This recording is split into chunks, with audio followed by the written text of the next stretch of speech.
Hello and welcome to the Distance podcast, brought to you by the Institute for Liberal Values. This is where we talk about how we can strive for a world in which freedom and reason are at the forefront of all human society.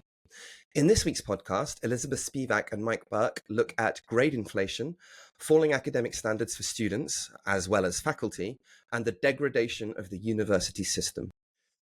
So, recently there's been a lot of news about presumably critical social justice going a little bit on the back foot. There have been some certain Pyrrhic victories, which Elizabeth and I have welcomed, which we think are good things. Yeah, with caution, because we're not, well, I don't know, are we even optimistic? I mean, I think in our view, correct me if I'm not speaking for you, but certainly in my view, I am open to the possibility that critical social justice might still be increasing in power. And certainly, if I wanted to make that argument, I could make a very decent evidence-based argument for that in terms of, DEI increasing within corporations and so on and so forth.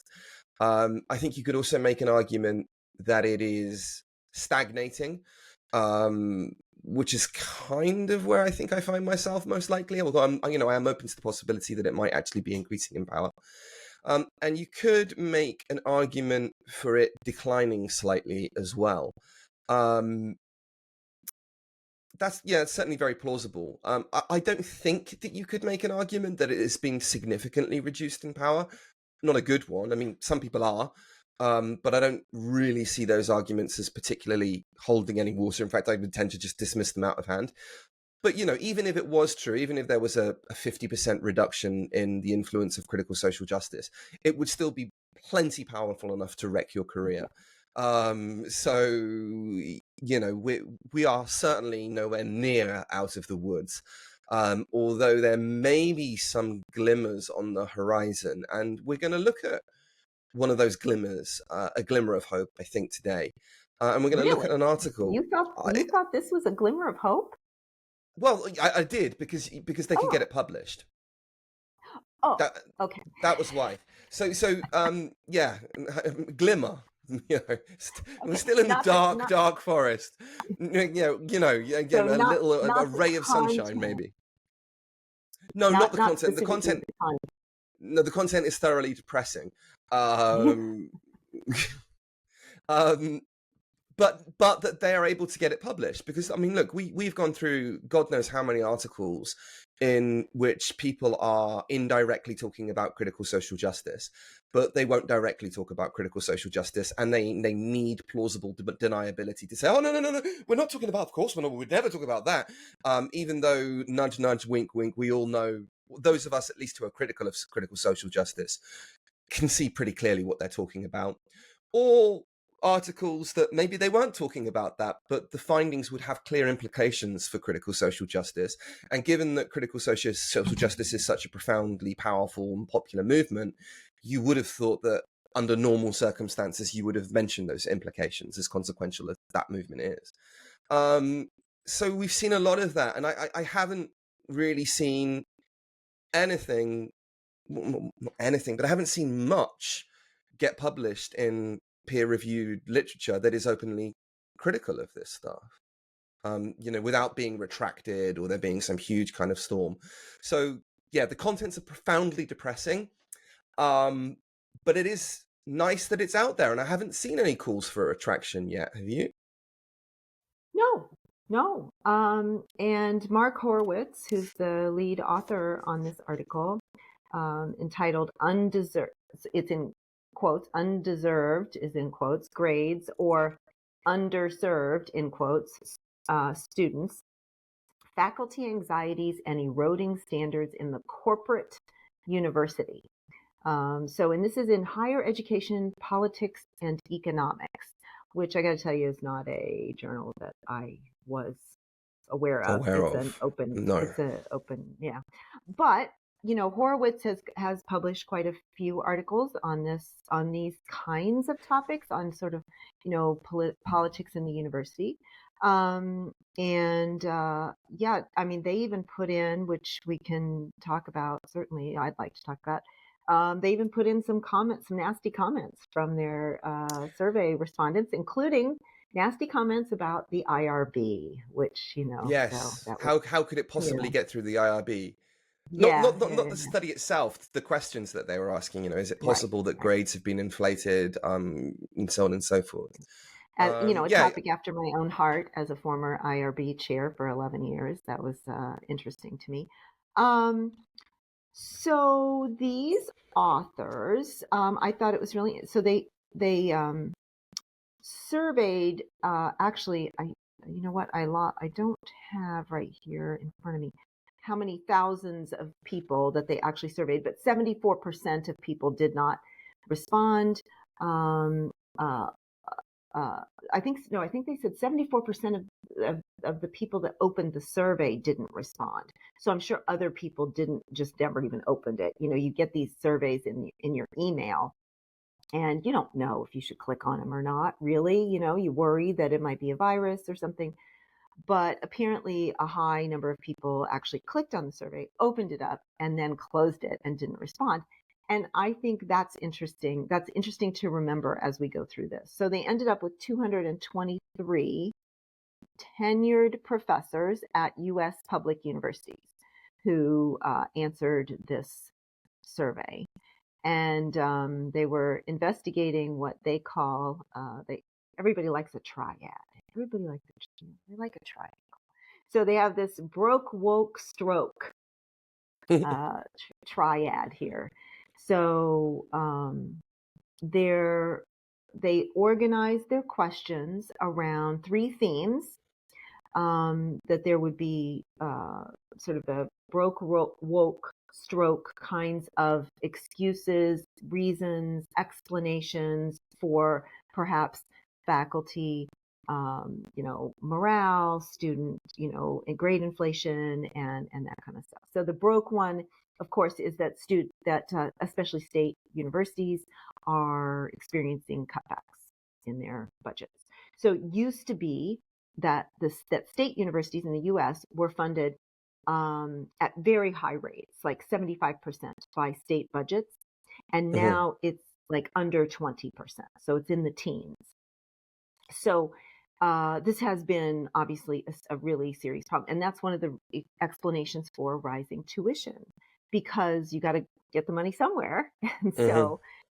so then it's this like sort of jockeying, right, where the students are then applying for more, for more loan money, which comes from the government. And so basically, you know, uh, it's this whole, it's funny money, right? It's all funny money, and our students getting their money's worth when they're paying so much more. No. So essentially, they actually call it an arms race to attract students. So we have Mhm. the enrollment cliff, where there's fewer college age students that will be entering, traditional college age students. And so they're going after non-traditional students. They're going after students who would normally not be, maybe not consider college, and trying to go after them. So that's broke. And then woke is what we know woke is, right? Heightened awareness and advocacy around racial and gender injustices, cancel culture, and the like. And then Yeah, I would stroke. say Go ahead. heightened awareness of racial and gender injustices when they are there, and also when they are not there. Right, exactly. Yes. And then stroke, which they're saying is that we need to stroke the egos of students who are, Mhm. uh, overly fragile, due to whatever, overindulgent parenting, victimization, sort of a culture of victimization, Mhm. um, heightened student entitlement, uh, fragility, all these, like, emotional and social needs. It's like, we've laughed. Well, I shouldn't laugh, but students line up at your desk and they're like, I have a lot going on. And they list, I have anxiety, and I have, I have depression, and I have this, and then I have a job 40 hours a week, and I have, all this stuff. It's like all the reasons that you just told me are reasons why you shouldn't be in school full time. I mean, but But then the other aspect of this stroke thing, which I really hadn't heard this term before, they're calling it educational romanticism, where all students are deemed capable of academic success with enough support and, and sort of nurturing and that kind of thing. And I hadn't heard that. Had you heard that term before? Academic No, romanticism? no. Yeah. So I kind of, I don't like, I was going to say I like the term, but I like the term because I do think it describes sort of this feeling, this sort of, very sort of romantic feeling that we're going to lift you up. Oh, and everyone's, everyone's a winner, Oh yeah, So, yeah. I mean, yeah, in my last university, I came across not that term, but I came across this practice. more of Um, that.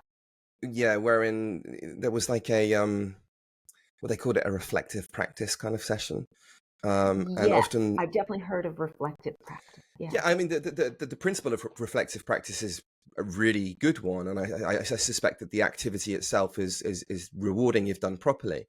The idea is that you get in a group and you reflect upon what worked and what didn't work and why it worked and why it didn't work and so on and so forth. So you can learn from your own mistakes. People can help you out, and you can also learn from other people's mistakes too and help them out. So it's a really good idea, but what it often becomes in practice is terrible teachers making excuses for other terrible teachers and blaming the students. And it's not your And fault. patting each other on the back Patting too each other on the back. for things that are not, frankly, not content. At least, where I am, there's a lot of non-content activities going on. Not Hmm. just, no, I'm not talking about necessarily just in my school, but in the U.S., in K through 12, in college, a lot of activities that aren't really content related going on that makes it's like, oh, they really enjoyed it. Yay. So I'm a successful teacher because they enjoyed it. Did they learn anything about the content? No, but that's okay because they had a good time. I think that kind of, Yeah, yeah. I mean, I just see a lot of this stuff. I mean, one of the things I saw amongst teachers was they came up with this idea that the university system, insofar as it favors people who have publications in prestigious places or have been to prestigious conferences and done this and that, they saw that as a fundamental injustice. That they kind of gravitate towards this idea that viewing anybody in terms of merit is inherently what's the word, oppressive. Like the so, notion of merit itself is oppressive, which is something that we're seeing in here. That so for example, they would view that in this paper, what they talk about is they say, okay, well, if a kid is not doing very well and they also happen to be black or gay or whatever, then we really need to look after these kids and give them TLC, because clearly, obviously, the reason that they're not doing well is because of one sort of bigotry or another. And if we call that bigotry into question, then, and we see this in some of the responses, right, that it's all shock horror, I'm not taking this test any further, or how dare you even right. suggest something as obviously awful as that. And in fact, you suggesting it is itself an example of oppression, and get out Yeah. and the rest of it. And Yeah. I've come across this kind of attitude before. So their kind of response was, they didn't have to articulate what the factors that were holding them back were. And if you ask them, or how dare you ask them something like that, that's their own private lives, right? Don't get, have sympathy with that part of it, right? But that we should just assume that they're victims of something or another, and that's why they aren't doing as well. And so the fact that somebody else is doing better, is publishing more in better places or whatever, should be regarded as irrelevant. So they argue they were they were completely rejecting the notion of merit altogether. Mm-hmm. And they were using it as an excuse for the fact that they were crap at their jobs, basically, crap teachers, and didn't publish anything. So the authors are so the first author, Horowitz, has, like I said, done previous work, and they're talking about how they're talking about grade inflation at the beginning of the paper, and that's sort of what has been documented before. Grades going up 5 to 6 percentage points per decade since the 1960s, basically. and sort of the consumer model of education where students are the customers, and they should be made happy, and the customer's always right, and sort of a moral case for passing students because they and they get to a certain point in their education, and it's like, well, they've been passed up to this point, and now we're going to keep them from graduating because they can't write their final paper, whatever. So they kind of, get passed for that reason. So, so basically, I'm just going to read this because they sum up their whole thing here. In some, might pressure on program enrollments, increasing numbers of ill-equipped students, compassion for the economically disadvantaged, fear of pushback by entitled students, or charges of bias for grading disparities, and the need for positive teaching evaluations all conspire to a lowering of standards, ? Any of these factors viewed in isolation might seem insignificant. I don't know about that, but we worry that the broke-woke-stroke convergence has genuinely, germinated slowly over the years, impacting a tacit or taken for granted lowering of academic expectations. So they did a big survey. So let's see. And they talk about, their standards for, what colleges and everything that they would select. They sent to 2,344 professors. So they had about a 10% response rate. And honestly, that's pretty good. When I used to work in surveying, we would throw a party if we got 10%. So, I know that sounds not so great, but it's pretty good. It's actually pretty good.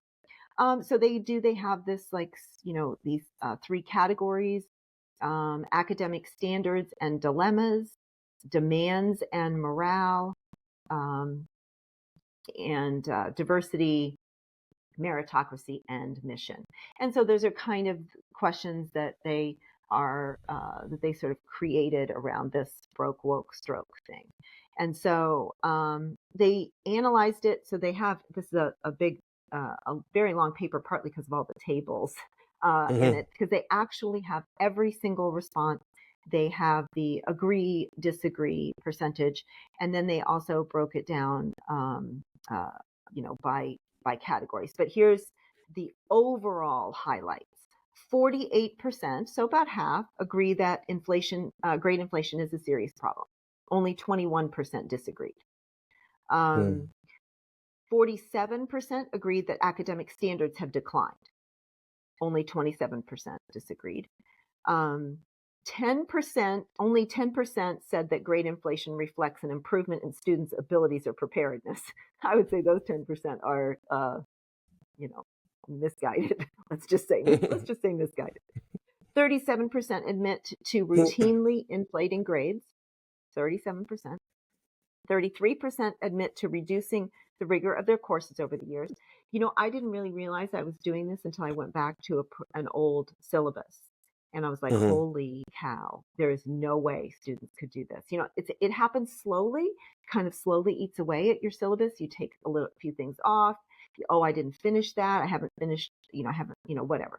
30% agree that they are demoralized by participating in a declining standards credential mill, a diploma mill. 30% say that they're participating in the diploma mill sort of process. 23% admit to sometimes feeling the 4-year liberal arts degree is a bit of a grift. So, yikes. 79% agree that there's a corporatization of higher education. 49% say that encouraging a 4-year degree to all has played a role in the declining academic standards. So this is, no child left behind, basically, at the college level. 38% agree that too many students in universities are not intellectually suited. 40% do not suspect that students are studying as much as in the past. Really shocking. 37% agree that student pushback on grades has increased. Yes. 59% affirm that playing a more emotionally supportive, if not therapeutic, role has increased. I definitely see a lot of that. 56% believe that student evaluations should not be used for tenure. Mm. So they analyzed this, by degree. So they only asked English, math, and sociology professors. They didn't ask, you know. So they analyzed it by different field. They analyze it by gender, and they analyze it by political orientation. So, um, and they do find a gender difference. They don't find a difference by field to speak of. There's a couple of questions, but nothing.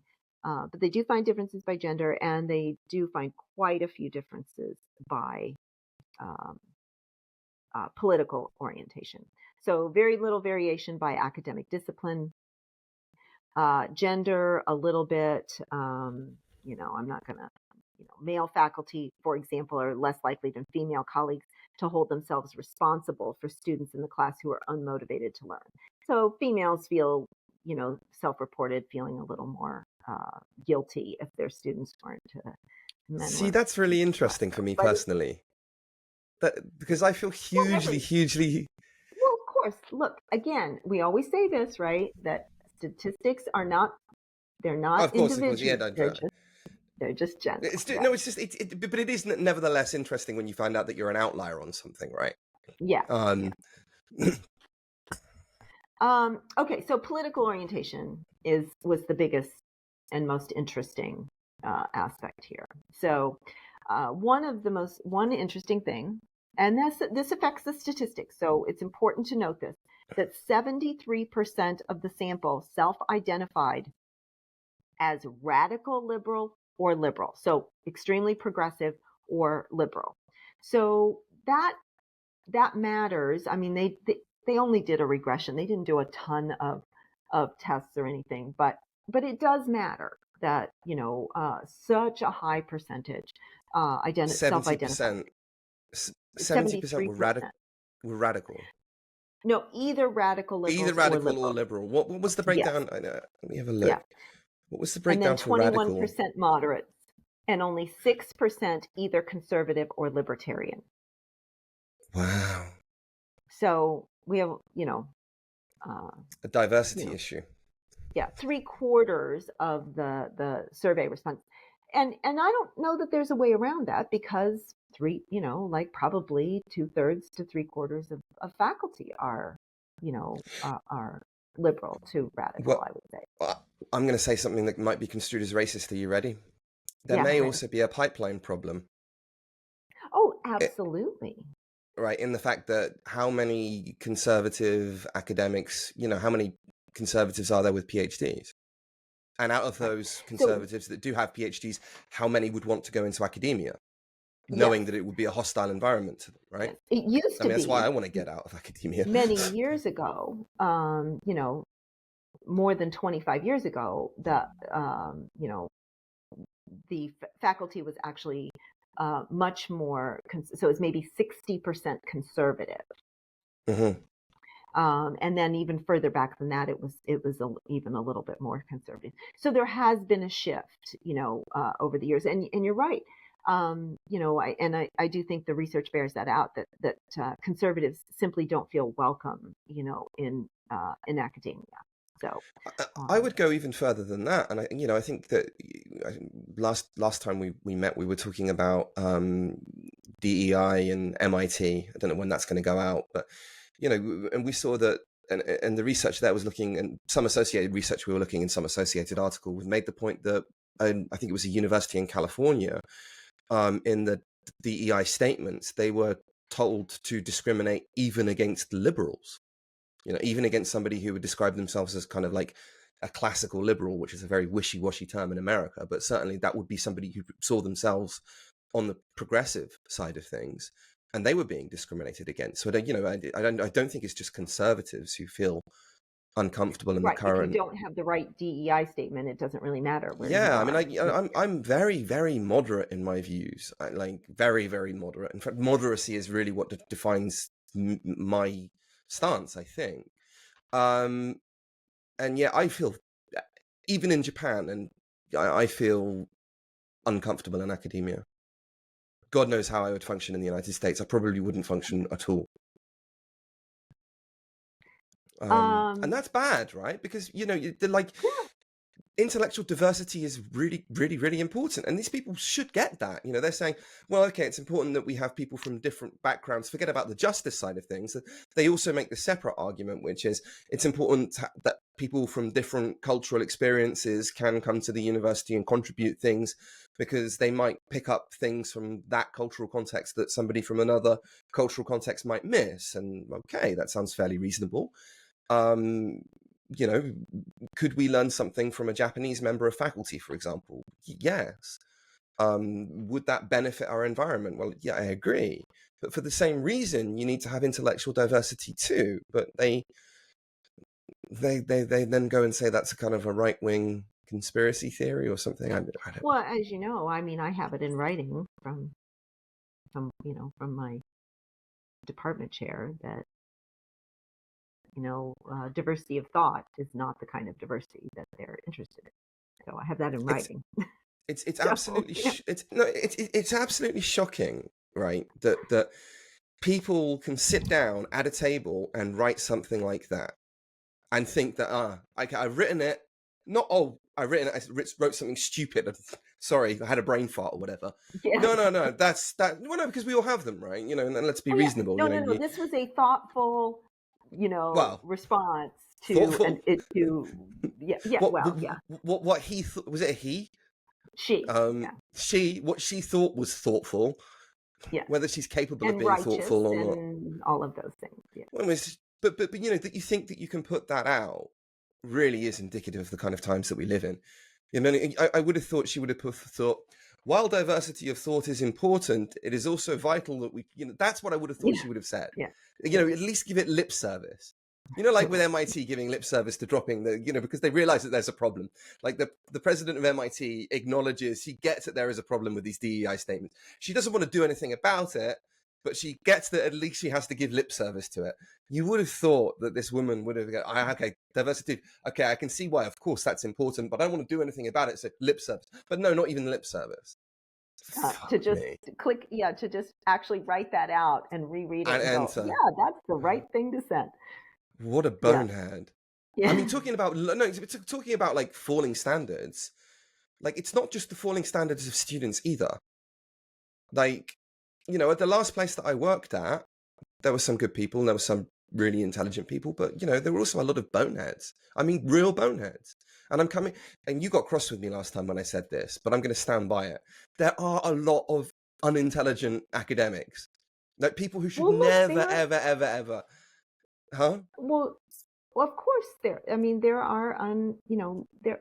I don't think there are very many unintelligent. I mean, like as in like IQ test PhDs. But I know what you mean, like social, sort of what you would more call social intelligence or whatever, and sort of getting, other gleaning other signals from the environment or whatever. But yeah, I mean, I don't like to call other people, stupid. It's one thing to do a stupid thing. It's another thing to say that someone is a stupid person. Because I have absolutely no problem with it, right? I've been called racist, homophobic, all these things that are certainly a lot worse. If those things are true about me, then that says a lot worse about me than me calling somebody stupid, right? It's better to be stupid than to be a homophobic racist. So no, I get where you're coming from, but I don't care. I know, and my preference is to call them all stupid, dum-dums. Okay, so these are some of the differences that the authors found by political leanings. So 23% of the radical and 31% of the liberal professors. So what is that? That is 54%. So 54% of the liberals and 52% of moderates affirm that too many students are admitted to universities today who are not intellectually suited. Now, I mean, that's no real difference. I mean, if you lump the radicals with the liberals, but it's only 23%. So there's sort of, what they're saying is that they say that there's like this stair step. So you get the radical liberals agreeing with it the least. Okay, so they're agreeing with it the least, and then the moderates and the conservatives agreeing with that the most. That there are too many students admitted that are not intellectually suited. So you get this little stair step. Okay. Similarly, with encouraging for a 4-year degree for everyone, sort of a stair step. 31% of radicals, 44% of liberals, 67% of the moderates to conservative. That a watering down of coursework. 38% of radicals, 39% of liberals, 71% of moderates and conservatives say that they're watering down the coursework. Similar sort of stair step, that marginalized students of color have to perform stronger academically. So these are people that agree that there's racial bias. Okay. 62% of radicals agree that there's racial bias in grading, that it's harsher, that professors are harsher. Now, we did an art, we know that, And it's there's a not, it's history the of other way research around. that shows the opposite. Yes. Yeah. So, but 62% of radicals believe that professors are harsher on minority marginalized God, students. how deluded are these people? 39% of liberals and only 11% of moderates. Racial equities and academic performance is the disparities are caused by systemic racism. 66% of radicals and 54% of liberals believe that poor performance is in racial and ethnic minorities is due to systemic racism. 20% of moderates and conservatives. And then with regard to the challenging academic deficits, that students have academic deficits that, but they can still excel in college. So believing that with enough good teaching, we can lift up those that are uninterested or unprepared for college. 73% of radicals believe that everyone can excel in college, no matter their preparation.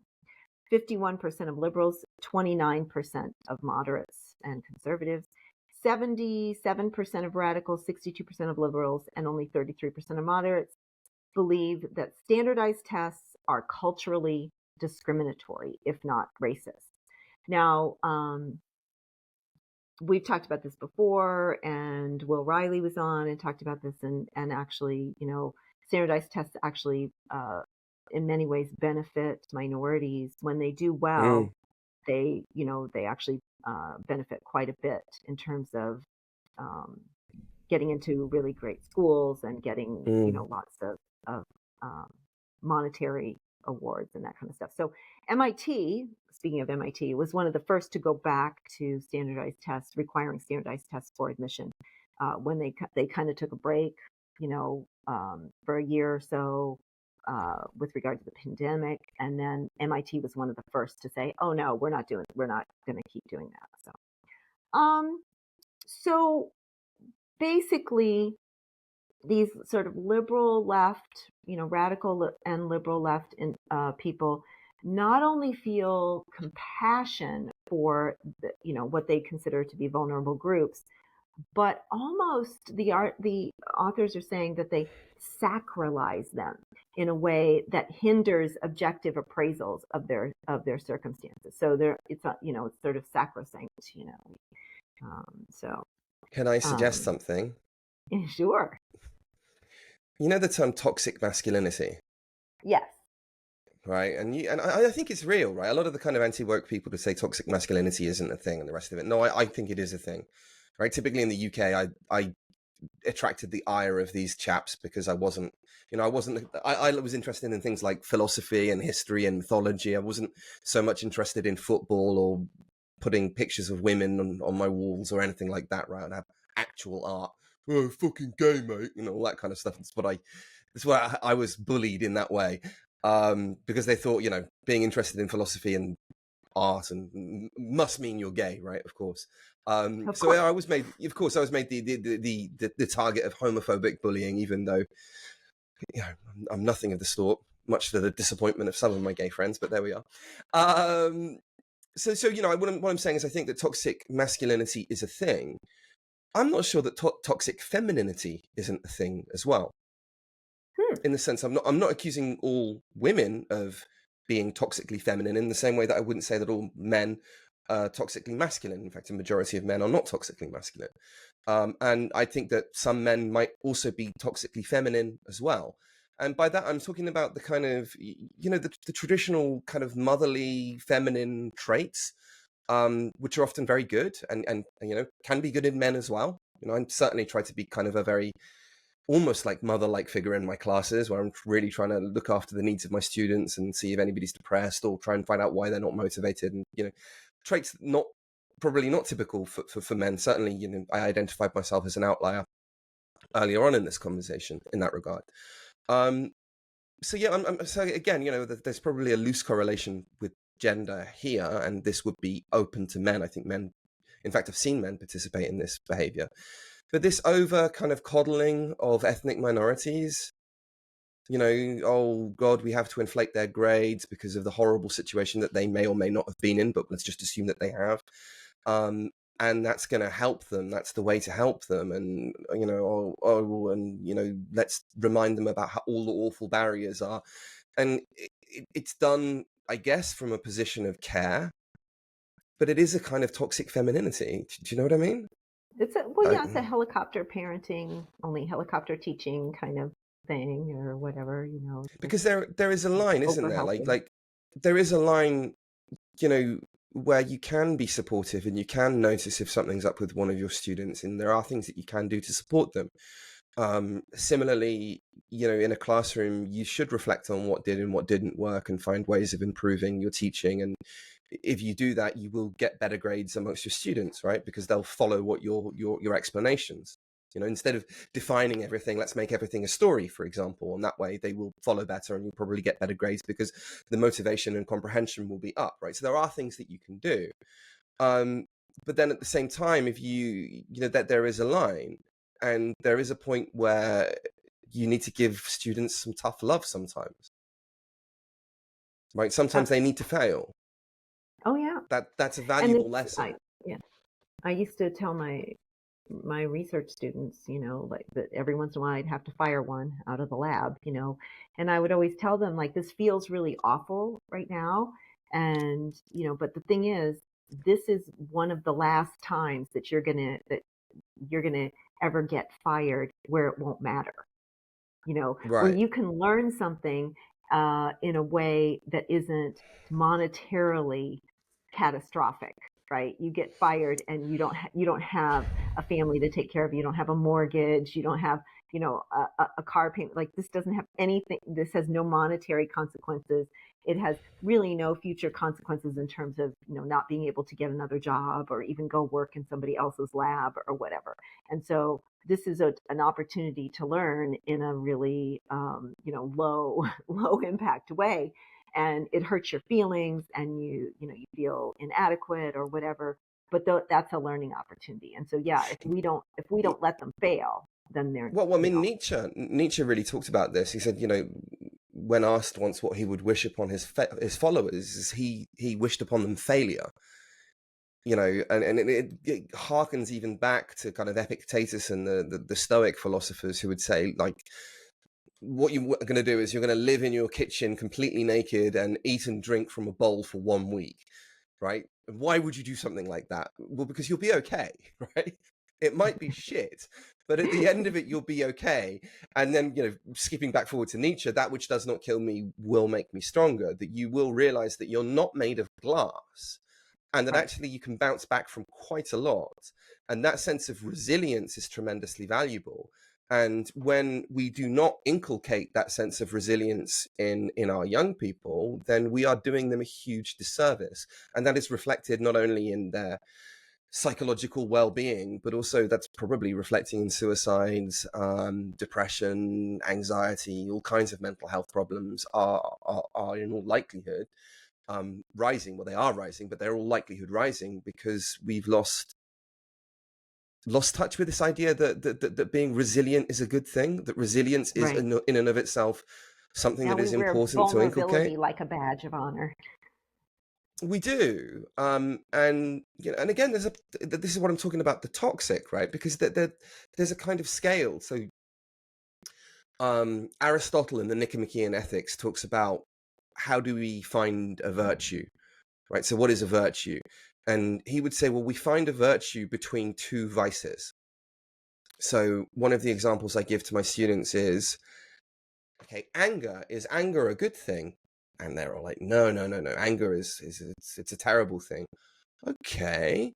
So imagine you're on, I'll look at one of the girls. All right. Imagine you're on the train with your boyfriend and some guy is getting really aggressive towards you. And your boyfriend, and I pretend to be their boyfriend and cry and run off. Is that good?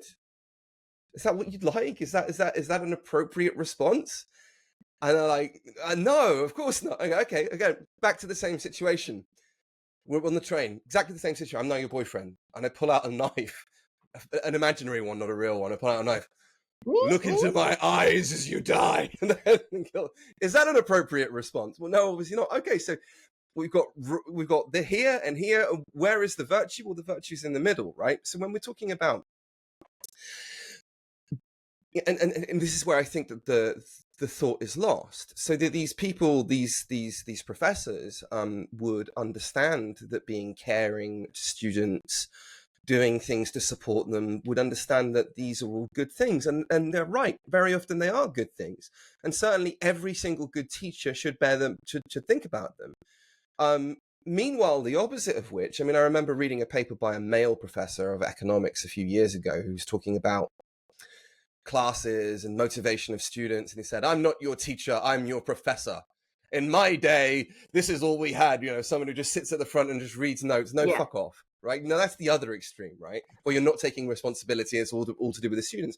So there has to be a middle path, and the middle path would be the virtue between those two vices. But I don't think that these people, the ones who I'm calling toxically feminine, and again, I'm not saying that they're all women, are they're going the path of vice without really even considering They're the being possibility that they might be toxically nurturing, I guess. Nurturant, I guess. sure, if you want to call it that. And the only reason I would call it feminine is because toxic masculinity is a thing, and it's kind of like the opposite for that. But yeah, maybe toxically nurturing, because maybe thinking about myself, maybe even I've strayed on occasion into being toxically nurturing towards students. Certainly I've gone out of my way to, I wouldn't say pass, but within the Japanese education system, if you're absent for 6 classes, and you don't have like a doctor's note, then you're supposed to fail, regardless of your test. I've kind of fudged that before, for students that I knew were not in a good place emotionally, and then gone on and given them extra time during my lunch period, or a free period or whatever, to bring them up to speed when they were okay. That's borderline, maybe. I don't know. Would you do that? No. You can make an argument for why you would. No, wait a minute. Yeah. I'm not saying I would never do that. I mean, that would be, because I don't know that I would never do that, but that would certainly not be. I am not. I'm certainly very nurturing to students, like my research students. I mean, I was I invested a lot of myself.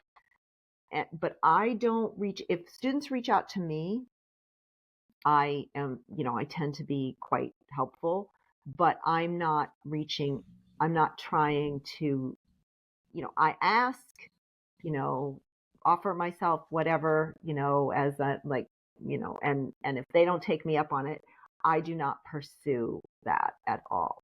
And there are certain rules that, in my reason, I'm not saying I would never, or haven't ever, or whatever, but like, my answer, oh, can I turn this in late? It's like, look, I've already told 5 people no, it's not fair for me to like, oh, it's not fair. Wait a minute. No, what's fair, I mean, I'm sorry, but what's fair is for me to apply the rules that are in the syllabus to you the same way that I applied them to other people. And so if I'm doing backdoor deals, then I'm harming people who didn't ask for the backdoor deal.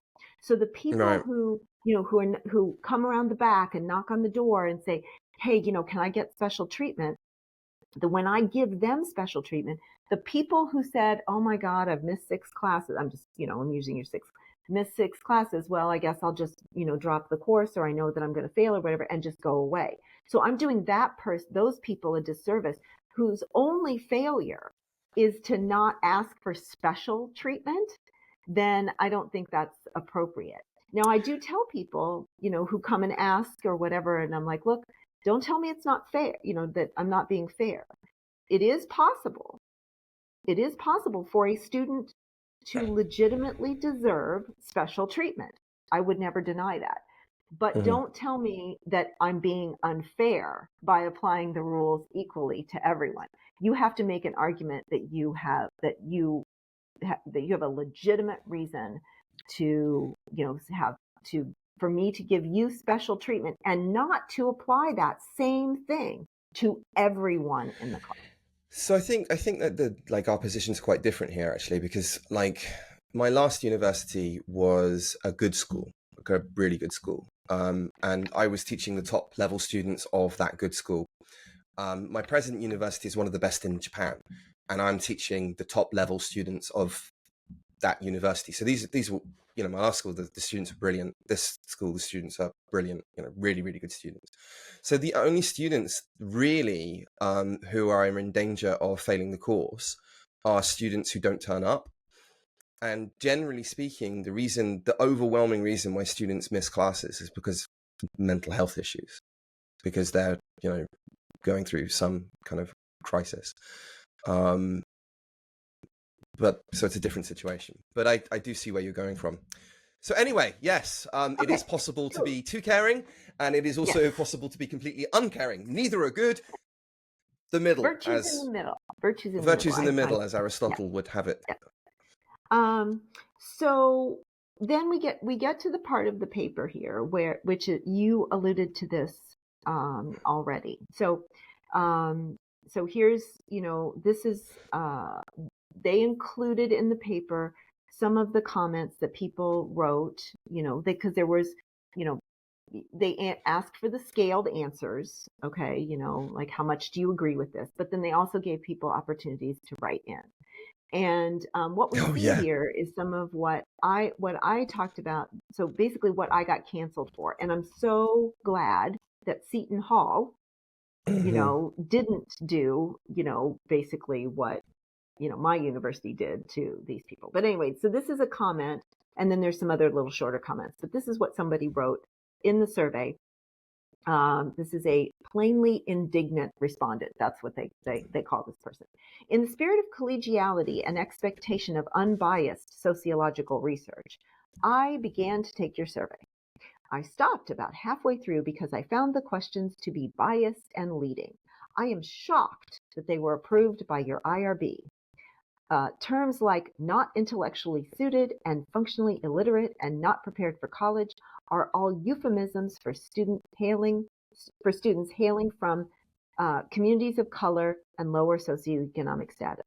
The phrasing of your question betrays your own views on the controversies facing higher ed. I would expect a much higher level of objectivity from a tenured professor in sociology at Seton Hall University. Now, to me, that is an expression of racism. Yes. It is an expression of racism. Course. It is an expression, it demonstrates this person's inability to understand research. Now, this person is a sociologist. The person who responds, who wrote the response is from sociology. She or he outs themselves by saying, that they expect unbiased sociological research. This person does not understand the fundamentals of research. They don't understand how to create a survey. They don't understand why surveys are worded the way that they are. They understand nothing. Wait, you're going way too far. I mean, you're right, but they don't understand objectivity either. Right. They don't understand what it means, right? They don't understand the Right. difference between the subjective, the intersubjective, and the objective. They literally don't understand what that means. Because what they're trying to do is to say, I expect somebody to be more objective. So they think objective means good, and objective is what I believe, right? That's what they think objective means. So, I mean, the philosophical illiteracy, I'm not arguing that every academic needs to be a philosopher, but basic high school level stuff like subjectivity and objectivity should be presumed. I'm sorry, but this person is stupid. This Can I person go back is to racist. that word? Racist and stupid. Well, no, because you can't be a racist and not be stupid, right? You can't. All racists are stupid. The act of racism, I know what you're going to say. Whatever. The act of racism is stupid, but maybe they're great. No, this person is stupid. Like seriously, this person. Okay, you're not going to hold me back. Talking about whether or not students should be allowed into a university, a person who comes out with this kind of nonsense is a person that should not be an undergrad, let alone a professor at a university, a sociologist, or anything like that. I agree that this person demonstrated in their response their that they're fundamentally unqualified, really. I don't know what they're to be a university graduate. I mean, even in art, you would expect in art, for example, if you were studying art, which is not a philosophical degree, but you would expect that they would know something about subjectivity and objectivity, right? Because that would flavor how, and again, artists, please correct me, people who have studied art, I'm not claiming to be a master of this field, but I would imagine that would be important in, for example, considering how certain forms of art appeal to different kinds of people across different time periods, depending upon the cultural mores, whatever. I would have thought that by the end of an undergraduate degree, you would have that concept down. Yeah, I mean, it really is. It's an embarrassing response, and I can understand why the authors included it, because it is so it's one outrageous. Of the FFS kind of, for fuck's sake, kind of. But again, let's just hark back, to what we were talking about before when we were saying, okay, somebody wrote that diversity of thought is not important. This is like that. How do you have the self-consciousness, or the lack of self-consciousness, to type that out and press enter and think, I just made a good point there? Yeah, exactly. I mean, what kind of IQ do you have to have that lack of self-awareness to think that was actually, I made a good point. Got them there, didn't I? That goes back to this, the self-reflection and stuff. And as you said, if it would be different if somebody said this and then or typed that and hit send and then was like, I just realized that was pretty hypocritical of me to say. Now that I think about that, maybe I revealed my own biases or whatever. I mean, that's what you want in a college professor. That's what you want in your college students, right? To sort of to reflect back on themselves and go, whoa, wait a minute, maybe maybe I should think about that from a different. Maybe I'll still decide to feel the same way about this survey. Maybe I will decide to still feel offended by this survey, or feel that the question should have been different or whatever. But I still have given it that that objective thought. I might still feel like I don't like it. Do you know what I really hate as well? Because I've come across this before. And this is this gets me. Is the opening 5 words, in the spirit of collegiality. Yeah, exactly. I'm gonna blast you in the spirit of collegiality. I'm gonna tell you that you are, I remember entering into a debate with somebody, and it was about, what was it about? It was about something in education, something to do with psychology and education, certain personality types or something like that in education. And and some education academic on a former friend now, mutual friend's wall, who was a higher ranking academic than me at the time, started saying, in my experience, this research is very true. And I was like, okay. yeah, but there are all of these studies that say that it's not true, and that seems to be the consensus within the field. So, your experience is anecdotal. And no, but it's my experience. And then I was accused of not having collegiate behavior and all the rest of it. And I was just absolutely hounded on because I was just saying that this is not what the consensus says. So I've come across this kind of nauseating behavior before. Disgusting. Horrible. So they are talking about in the next little section, they're talking about, again, open-ended responses on the survey, like after questions like, too many students are admitted to university today who are not intellectually suited, and encouragement of a 4-year degree to all students, whether they have whatever their ability and preparedness has played some role in the erosion of higher academic standards. So here's what some people wrote. What kind of university? In the context of my university, I find the question pretty offensive, to be honest. This right-wing talking point might as well be rephrased to say, too many poor kids and students of color are admitted to university today who are threatening the hierarchy we want to preserve. So that's two different, that's two different people. A third person, if an underprepared rich kid can make up, if underprepared rich kids make up 41% of white student body at Harvard and still manage to graduate, I'm going to need some actual proof that a hardworking Black kid from a blue-collar neighborhood is somehow eroding the standards in higher education. Now, nowhere in those questions did they say anything about hardworking Black. No, they didn't say anything. They just said at all. No.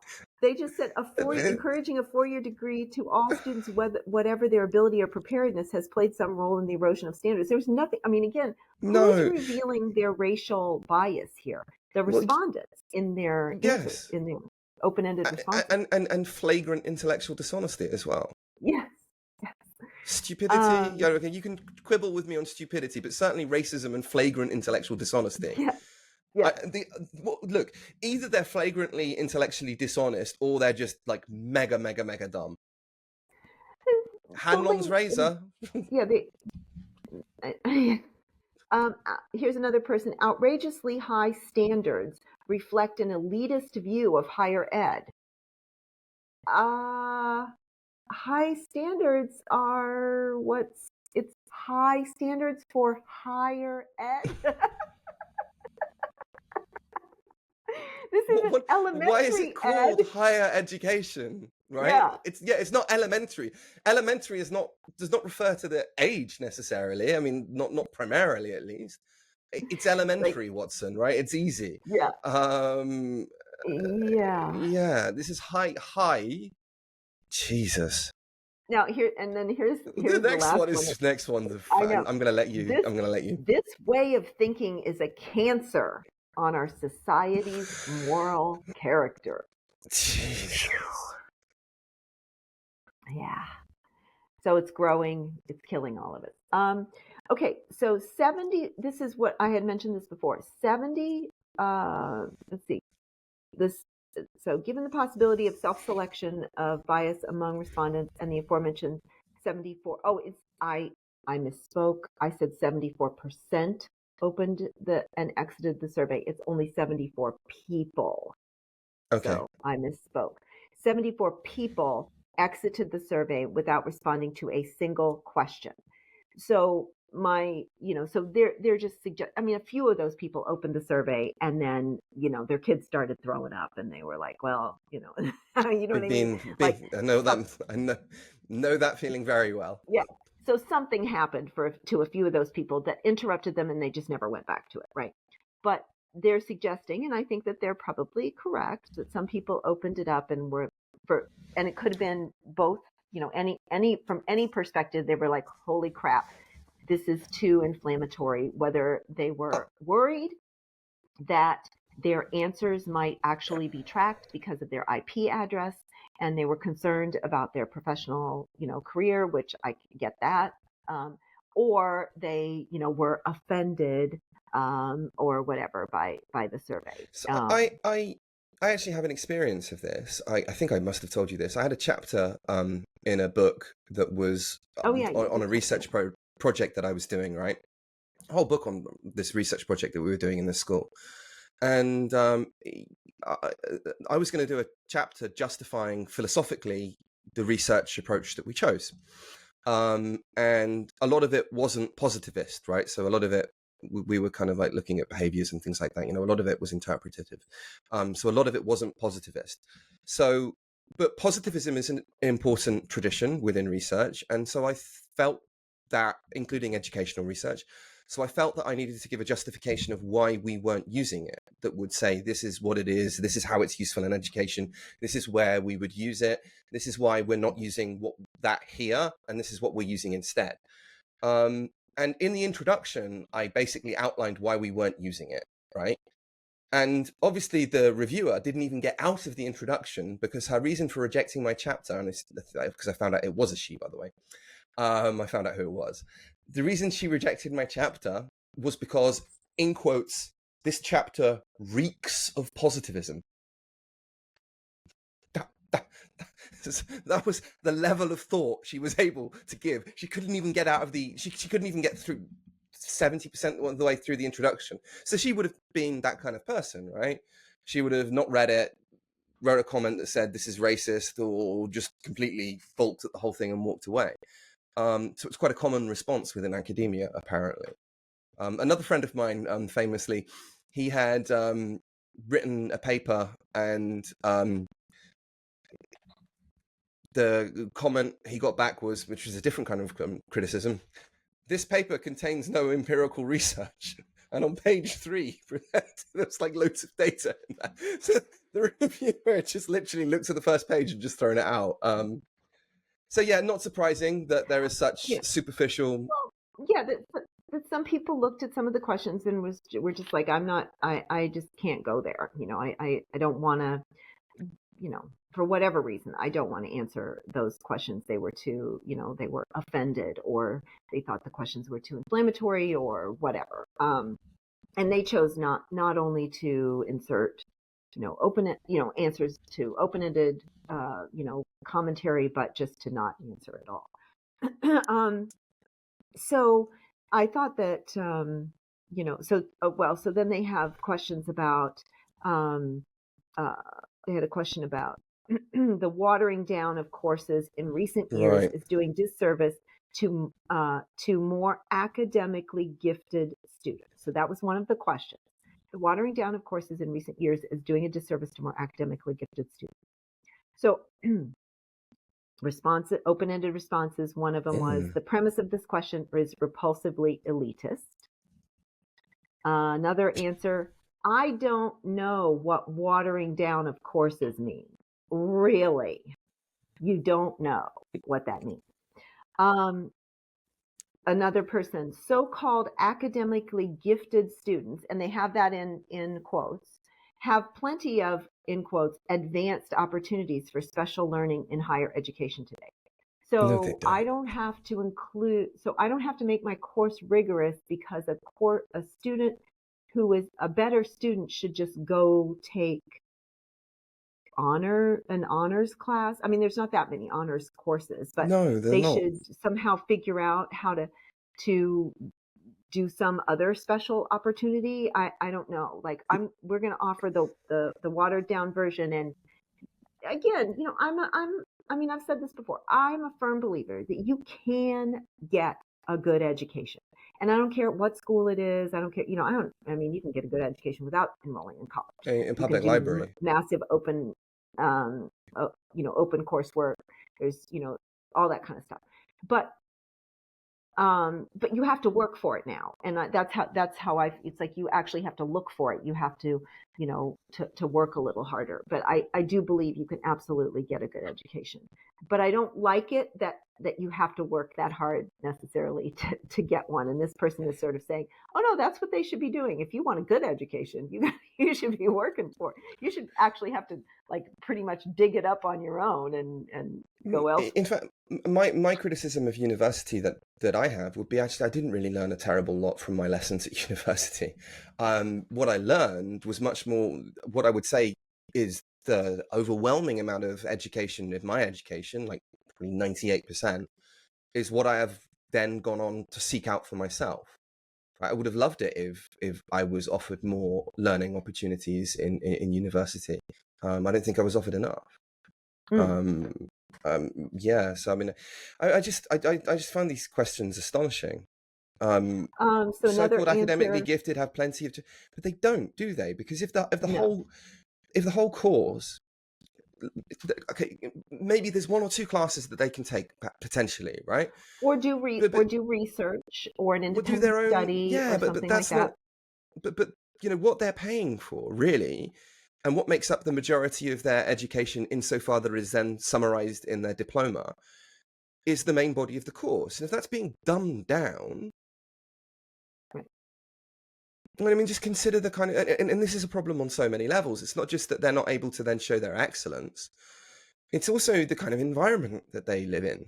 Like, one of the things I loved about university was that I was in an environment where I could have these kinds of conversations on challenging and controversial topics, and encounter a myriad of interesting views, from kind of economic positivists to Marxists to liberals, all kinds of people, and would be able to sit down in the student union bar and enjoy that kind of, soak up that kind of atmosphere. You wouldn't get that now, I don't think. No. On the one hand, because things have been dumbed down, and on, which is the stroke that they were talking about in their triangle, and then on the other, because of the woke thing, because even if you did want to, and you did have people who were capable intellectually of having those conversations, then it would all be considered racist for a myriad of irrelevant and inaccurate reasons. So it's hugely, I mean, it's just astonishing that people could write this. I recognize the statement as a code for a racist and possibly sexist meritocratic stance. Well, there you go. Meritocracy is racist and sexist, is it? So, Yeah. Elizabeth, yeah, you're much dumber than me because you're a woman. I mean, it's that. I mean, that's what they seem to be saying. Yeah. I mean, that's what they seem to be saying. I mean, this is racist and sexist, like, clearly. And then the other one was, let's see, I don't accept the wording of this question, which displays bias. I'm stopping here. Oh, fuck off. Yeah. And so I think this is interesting. After this, the authors say, notice how respondents interpret the question through a narrowly normative lens. They appear trigger ready to morally condemn the item, while dismissing the empirical possibility, that, whether it's of that question or of any of them, that there's no empirical possibility to this question. They're trigger ready to morally condemn each item. Let's contextualize this a bit. I mean, because this is absolutely correct, but it has far broader connotations than is immediately obvious from the paper itself. These are people who are in positions of power at universities, who are charged with young people, young people are probably trying to emulate to some degree, who are literally waiting like bandits in a forest, in hiding, ready to pounce on questions and presumably the people asking them, so as to denounce them as being racist or sexist or homophobic or any other number of horrible bigotries, as a means to then presenting themselves as being somehow morally and intellectually superior, right? That's what they're trying to do. And this is what it's like. This is what the university has become like these days. Instead of that kind of, that great atmosphere that I described, that I had the benefit of growing up in, and probably you did too, in which, you could enjoy being a young adult, really getting to grips with difficult ideas, failing in some debates, learning in others, getting through that whole, because I lost a few debates, quite a few, growing up, and that enabled me to correct my position on a number of things and grow as an intellectual.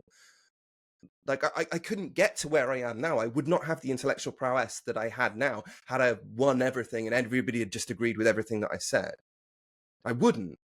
Like, those people who defeated me on certain things enhanced my prowess. This is something that Kant talks about, by the way, when he talks about, that this is a necessary step in learning. You have to fall on your face every now and again, and that was, Immanuel Kant, one of the world's greatest philosophers. So if if it was true for him, it's true for everyone else, right? Yeah. He was one of the most brilliant thinkers of all time. And he had to get embarrassed on occasion too. So I mean, these are the people that we are charging with developing our youth. I mean, Yeah. this is the atmosphere. One person says, I'm not sure what is meant by standards. Really? If you're a college professor and you don't know what it means, what is meant by standards, so basically what the authors say, they sort of summarize, it appears that some respondents emotively committed to the well-being of the most disadvantaged students are simply loath to acknowledge that intellectual differences or any possible costs may, be associated with reducing course rigor. So there's just they can't hold both of those ideas, in their mind. That's not quite right. That's not quite what the psychology. Putting my woke speak kind of hat.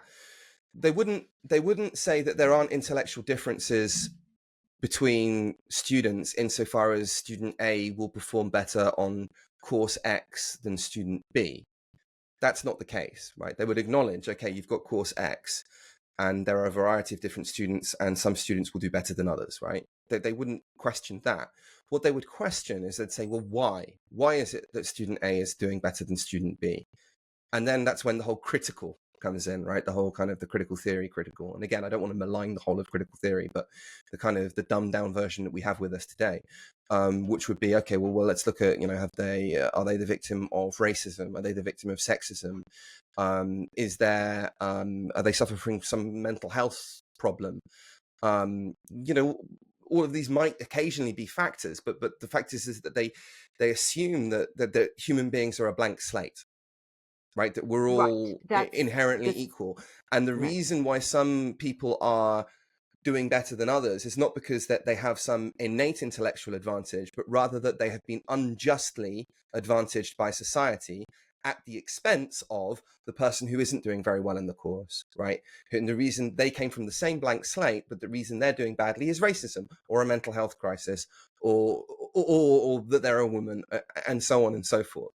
And so that the idea then is that the very institution of, and this is why it's so destructive, the very institution of the university in and of itself, if there are disparities within the student body in terms of how people behave on or how people perform on certain courses, that is in itself evidence of systemic bigotry of one form or another. And if you call that out or call that into question, as these authors are doing in this paper, then you yourself are a racist or a sexist, as they have been accused of by these woke teachers. And this is any deviation from this this narrow ideological lens is heresy. That's the way they see it. Yeah. I mean, so they said students of, below average intellectual ability can be lifted up to average or even superior competency by effective teachers and adequate university support. I don't know how these people sleep at night. I mean, how they can possibly, they must think that they're horrible teachers because students are still, they do, or either that, or they just give everybody good grades. And so then they think that they're wonderful. They convince themselves that the good grades that they gave to students reflect how great of a teacher they are. So they either one. In my experience of these woke teachers, they're not very generous with grades because they often blame the students for not being sufficiently woke enough. And that's what happens at Japanese universities with American teachers. I don't think that's happening here. So. That's my experience at Japanese universities with American teachers, and they often do think they're very generous with grades. But if a student refuses, if a student just doesn't show up and doesn't participate and doesn't turn anything in, and if you can't find a way to pass them, then basically you're, based on this, you're still at fault. They don't show up half of the time. They turn in 1/4 of their assignments, and you just cannot figure out a way to pass them. You're the bad teacher. And I don't know. I feel bad for those teachers who think of themselves that way, I guess. So the first university I worked at had a system wherein if you failed the course 3 times, you then got what was known affectionately by everybody at the university as the miracle course. And the miracle course was you watched a 30-minute video and you got a pass. Oh. Okay then. Yeah. So they do point out that, the persistently higher average scores of Asians over whites is hard to square with the notion that such tests are tailored to white European cultural identity and language, or are reflections of white supremacy. Do you know what the answer to that is? Do you know what the answer from the wokies is to that one? No. You don't? I don't know. Performative whiteness. That these Asians are acting out whiteness. So there is this notion that black people can act out whiteness as well. So just because you're not... So do you remember the Fresh Prince? Yeah. Did you ever watch that? Yeah. Do you remember Carlton? Yeah. So Carlton, through not then, of course, because people weren't insane in those days. Carlton was very kind of like, he was seen as being very kind of white in many ways, right? He wasn't he didn't have any of the black kind of subculture things.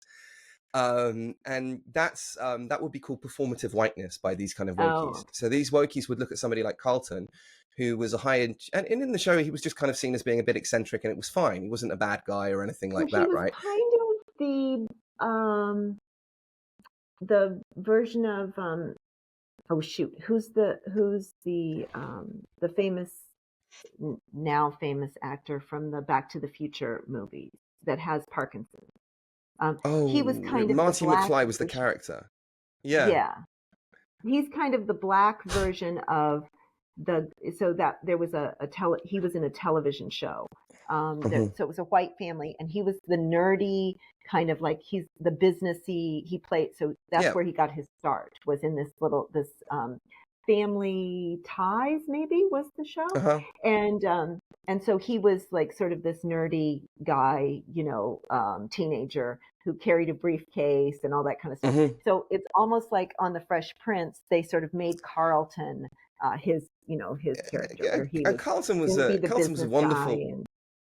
He was a lovable character, Carlton. He was really funny. Do you remember that the dances that he used to do and stuff? Anyway, it was great. It was just such a wonderful TV show. And again, we were so racist back in the 1990s that we all loved the Fresh Prince. But anyway, never mind.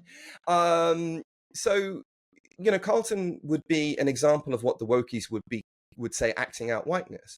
So you'd say, well, okay, we've got a model minority, they call it. So we've got, let's say, this subgroup, let's say the descendants of Nigerians, I think also do better than white people do on average, right? And look, they're doing really well. So how do you square that with the fact that the system is made by white people to dominate other groups? Oh, well, those people are acting out whiteness. They're becoming white. They are participating in racial oppression. So they're benefiting themselves by performing according to white values in order to disadvantage. I mean, it's all motivated reasoning. They always invent kind of like hoops for themselves to jump through, that kind of like moving the goalposts around constantly, because basically their ideology doesn't map onto reality even slightly. Good. We've got another one, haven't we? Yeah. So they're talking about these questions about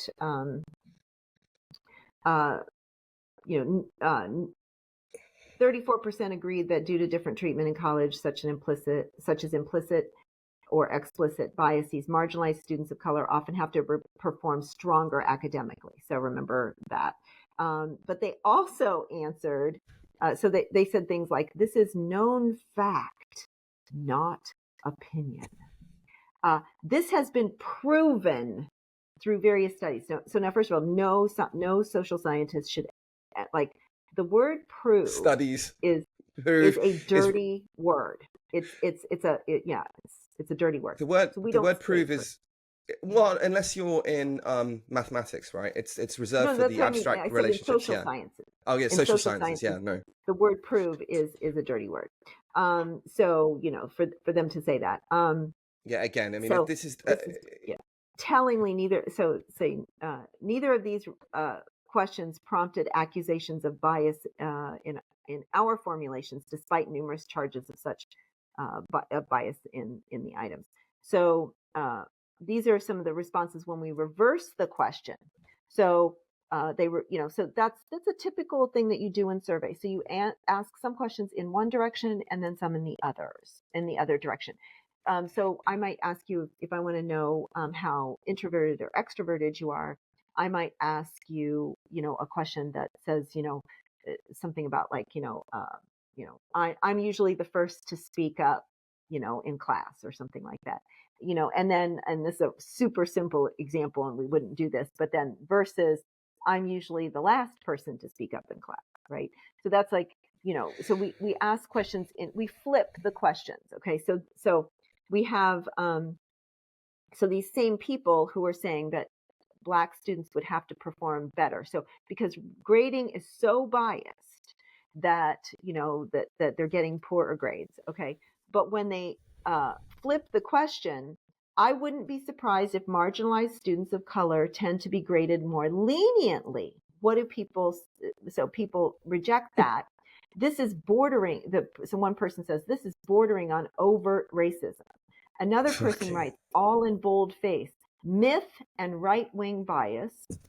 I mean, so basically they don't see, they can't answer the question. You just flip the question wording just a little bit, and people can't, they can't help but reveal their own racism in the way that they're answering the questions, just and also in their open-ended responses, which are optional. Nobody has nobody had to fill in the open-ended, like they're feeling compelled to reveal their own racist tendencies in these open-ended responses.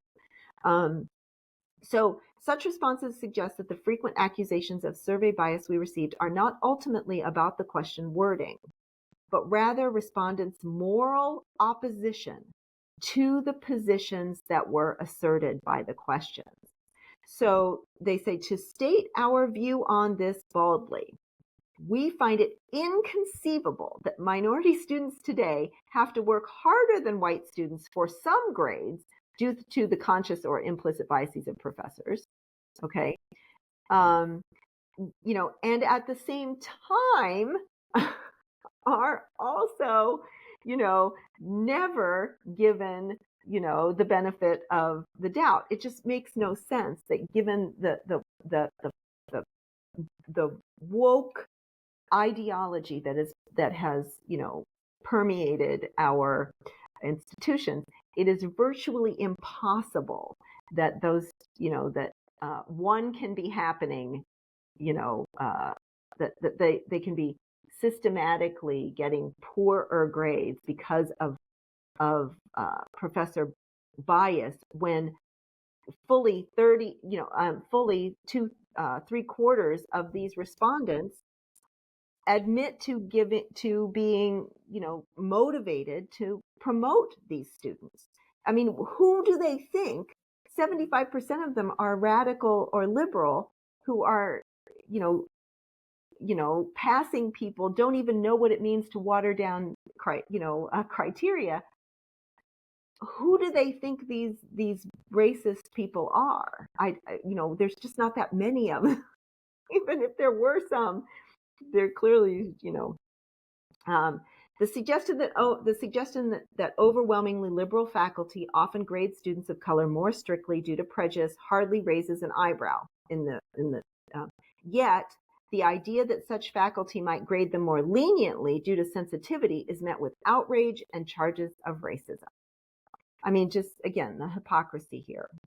They absolutely say, yes, students of color are graded prejudiciously. That's definitely happening. but they're never graded leniently. And the fact that the authors of this study might suggest that through question wording, not suggesting it based on their own opinion, but through the wording of a question, is evidence of bias, and again met with outrage. So are we, one of the, they're sort of ending here with, they make a case. I mean, they feel compelled. These researchers feel compelled to say that they are liberals. They say, one of us is a Marxist, and another is a this, and then, so they feel the necessity, and I didn't like it that they felt they had to say that. That they had to say we are liberal, left-leaning, and I don't mean liberal as in open-minded, liberal, committed to academic freedom and free speech. Not that kind of liberal. I mean, you mean it in the common parlance. In the sort of the more political, ideological way, that they felt compelled to say that. But I think they end really on this. They say, if our anxiety about gradually eroding standards turns out to be true, turns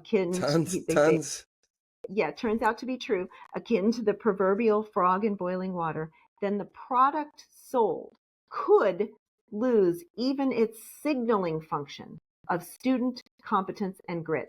And I would say to them, too late. Too late. That ship has already sailed. And I mean, I've said this before, once you in this podcast and to other people, it's like, look, once you've prostituted yourself, you cannot claim virginity. And that's what we have. Our universities have to some extent pimped us out, forced us to do these things, and you can say, oh, people feel pressured because of tenure, but just general social pressure, to do this for the good of the student.